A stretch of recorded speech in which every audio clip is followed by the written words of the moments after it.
মাঝে মাঝে আমার সাথে ফোনে কথা হইলে ওর সাথে আমার ফোনেও কথা বলতে পারতাম খুব কম, কারণ ওর যে অফিস আবারটা ওই টাইমে ওকে ফোন দিলে আমরা কেউই ওকে ফোনে পাইতাম না। তো ও নিজে বরং ফোন করতো, যখন ফোন দেখতো ফোন ব্যাক করতো, ব্যাক করে কথা বলতো। এবং রিসেন্টলি যখন ওই যে বৈষম্য বিরোধী আন্দোলন চলতেছিল তখন ওর সাথে আমার 2 দিন কথা হয়েছে, একদম মানে আন্দোলনটা শেষ হয়ে যাওয়ার পরে। তো আমাকে একদিন ফোন করে, অনেকক্ষণ আমি গাড়িতে ছিলাম, আমি কোথাও যাচ্ছিলাম, তো আমাকে তখন ফোন করছে, ফোন করে বলতেছে বলে যে কি যে অবস্থা হচ্ছে, আমাদের কি হবে সাংবাদিকদের, আমাদের অনেক নিউজ চ্যানেল মনে হয় বন্ধই হয়ে যাবে, চাকরি থাকে না থাকে না, ওটা নিয়ে ওর একটা ফ্রাস্ট্রেশন ছিল। কিন্তু সেই ফ্রাস্ট্রেশন এমন এর থেকে ও অনেক বড় ফ্রাস্ট্রেশন কাটায় আসছে বিভিন্ন সময়। আপনাদের তো মানে সাংবাদিকতার চাকরিতে তো অনেক ধরনের ফ্রাস্ট্রেশন থাকে, বিভিন্ন সময় ফিনান্সিয়াল ফ্রাস্ট্রেশন থাকে, ওগুলা যেগুলো থাকে ওগুলো ওভারকাম, হ্যাঁ এগুলো হচ্ছে পার্ট অফ লাইফ। হ্যাঁ, এবং বলতো আজকে ভালো কালকে খারাপ। আর আমার বাবাও যেহেতু সাংবাদিক, আমরা তো ও তো এই প্রফেশনেই দেখে আসছি আমরা ছোটবেলা থেকে। আমার চাচা আছে, চাচার সঙ্গে, হ্যাঁ এটা নিয়ে কোনো আলোচনা হয় না। বললাম না, আমার সাথে তো তার নর্মাল কথা হয়েছে যে সে তো আমাকে বলতেছে যে তোমার এই যে ত্রাণের ব্যাপারে, আমি বললাম যে অমুক জায়গায় ইয়ে করতে হবে, বলে তুমি কি সোর্স পাইছো নাকি তোমার কোনো হেল্প লাগবে, তাহলে কি আমি কারো নাম্বার দিব? আমি সে না, আমি মাত্র একটা সোর্স পাইছি, বা তাহলে এখন ফোন রাখো, আমি এখন কাপড় ধুতে যাচ্ছি, ওটাই শেষ কথা। না না না, এরকম এরকম কোনো সম্পর্ক থাকলে আমি জানতাম। মানে এগুলো হাইড করার মতো মেয়ে না, ও খুব ওপেন মাইন্ডেড মেয়ে। আপনারা তো একসাথে কাজ করেন, আপনারা বরং আরো ভালো দেখেন, সারাদিন আমার থেকে বেশি দেখেন। ও কিন্তু খুবই ওপেন মাইন্ডেড মেয়ে, ওর বন্ধু বান্ধব সবাইকে আমি চিনি যাদের সাথে কাজ করতেছে। হ্যাঁ, হয়তো অফিসের বিষয়গুলোতে আমি ইন্টারফেয়ার করি না। না না, ওইটা আসলে ব্যক্তিগত কোনো প্রতিহিংসা আমার কাছে মনে হয় না। হ্যাঁ, এটা না, সেটাও না, মানে ফিনান্সিয়াল না, ওই যেটা জব রিলেটেড ফ্রাস্ট্রেশন, যে একটা সার্ভিস সেটা টিকে থাকবে কি থাকবে না। হ্যাঁ,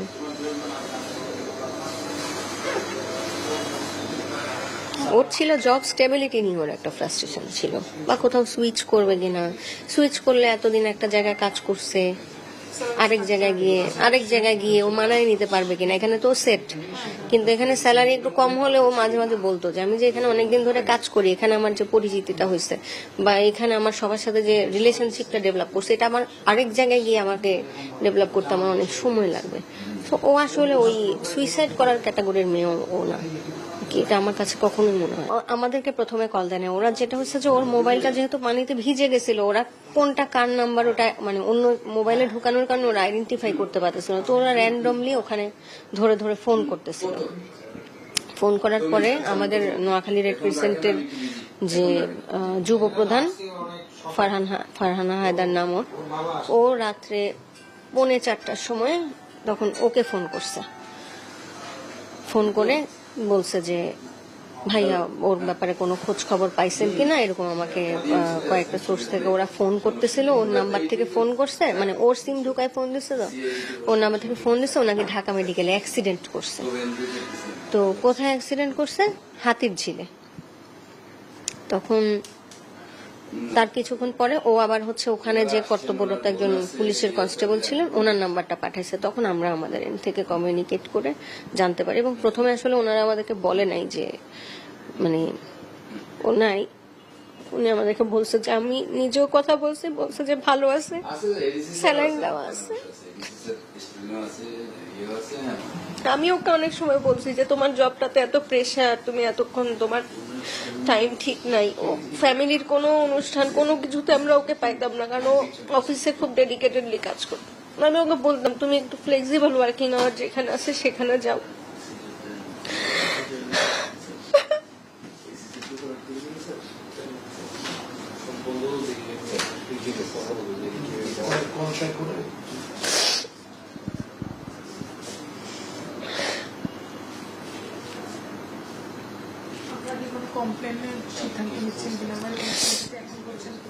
এখন তো আসলে আমরা কিছু বুঝতে পারতেছি না, এটা তো আসলে পুলিশ সমাধান করবেন যে আসলে কি, তারপরে আমরা বলতে পারবো, তার আগে তো আসলে আমরা এভাবে কিছু বলতে পারি না। আমার সাথে তো কথা হয়নি, লেটেস্ট কথা হচ্ছে আমার সাথে আরো মাস 2-1 আগে ওর সাথে কথা হয়েছে, আমার ওয়াইফের সাথে। ওরা খুব অ্যাক্টিভ নোয়াখালীতে, রেড ক্রিসেন্ট খুবই অ্যাক্টিভ। তো তো রেড ক্রিসেন্ট নিয়ে ওরা ওই যে বন্যার্থদের সাহায্যের জন্য সবসময় তারা খুব অ্যাক্টিভ কথাবার্তা বলে, জুমে মিটিং হয় কিভাবে কি করবে, ত্রাণ কিভাবে কালেক্ট হবে, কিভাবে পৌঁছাবে।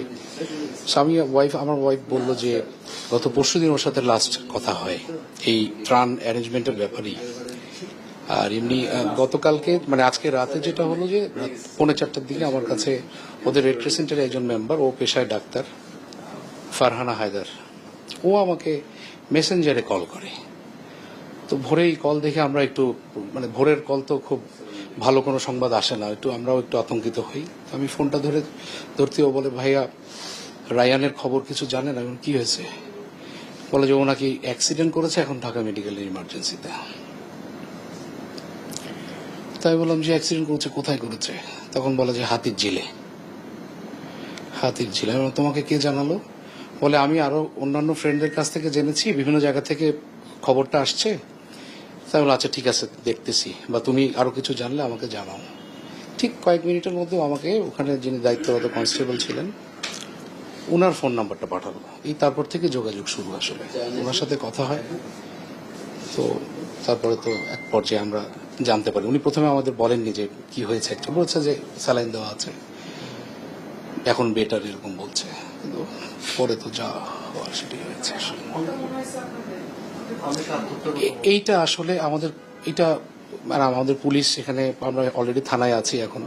সো ওনারা ওনাদের প্রসেস অনুযায়ী যেভাবে কাজগুলো করার সেগুলো করবেন, করে সেখান থেকে যে আইডেন্টিফিকেশন হবে সেটাই ওনারা আসলে বলবেন। এটা কমেন্ট করাটা মনে হয় এখন যুক্তিসঙ্গত না, আবার রাইট টাইমও না আসলে। আমি পরে দেখেছি এটা, যখন আমরা জানলাম যে হসপিটালে, তারপরে বিভিন্ন জন বলছিল ফোন টোন করে, তখন আমরা দেখি যে সেই স্ট্যাটাস দিয়েছে।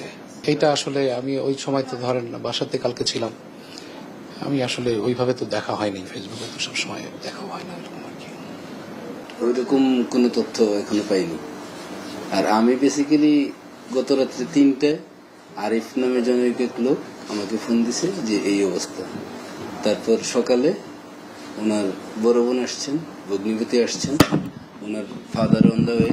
হ্যাঁ, তো আমাদের লোক ডিএমসিতে যাবে, গেলে সুরতাল করব, পোস্টমর্টম করব, দেন আমরা দেখবো আর কি বিষয়টা কি। এটা আমরা দেখছি আসলে, যেহেতু ডেড বডিটা হসপিটালে আছে ওটা জরুরি।